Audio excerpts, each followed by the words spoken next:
I think what this event does for our community is acknowledge that even in the midst of pain, we also hold a deep commitment to disrupt violence.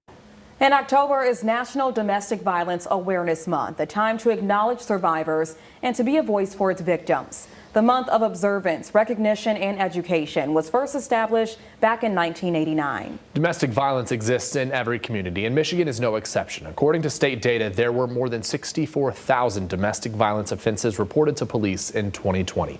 The Domestic Violence Awareness Project defines domestic violence as a pattern of abusive behaviors that adults and adolescents use to control their intimate or dating partners.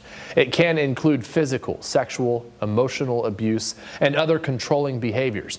They say 1 in 4 women and 1 in 9 men experience violence and/or stalking by a partner in their lifetime. Domestic violence can happen to anyone, regardless of factors like age, gender, educational level, race, or physical ability. They say the first and most important thing for anyone being abused by their partner is that it's not your fault. And it's common to feel confused, afraid, angry, or even trapped. Abusive behaviors can take different forms, including physical abuse, such as hitting, shoving, kicking, choking, or using weapons. Sexual abuse occurs when someone forces a partner to engage in unwanted sexual acts, refuses to practice safe sex, or treats a partner like a sex object. Emotional abuse includes things like name-calling and put-downs, denying or shifting blame, stalking, and a partner threatening to harm themselves or others. There's also economic abuse, which includes stealing or destroying money, preventing a partner from getting or keeping a job, and damaging or ruining a partner's credit. Tonight, community members gathered on the Blue Bridge in Grand Rapids to help get the message out about domestic violence and encourage people to get help when they need it.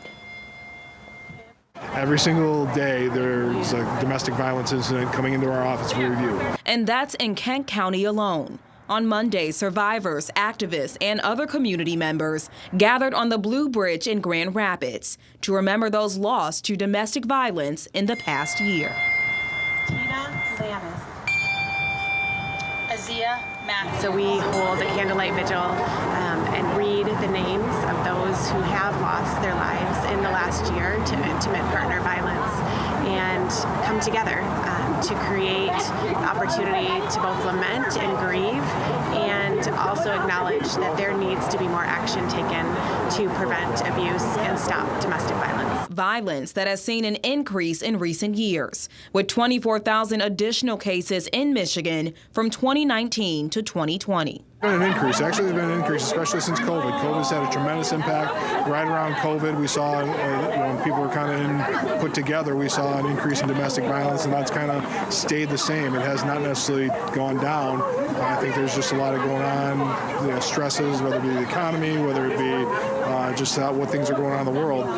Those numbers have stayed somewhat high. Monday's annual event was put on by the Kent County Domestic Violence Coordinated Response Team, which includes a number of community partners, including members of Safe Haven Ministries, who say the vigil isn't just important to remember those lost, but also to get survivors and people who are in violent situations help now. From this event, we have seen family members connect to resources that they didn't know were available, people to connect with one another. Connecting for help and also towards healing and stopping cycles of violence. It's just the power of being surrounded by other people, and that connectedness helps bring healing.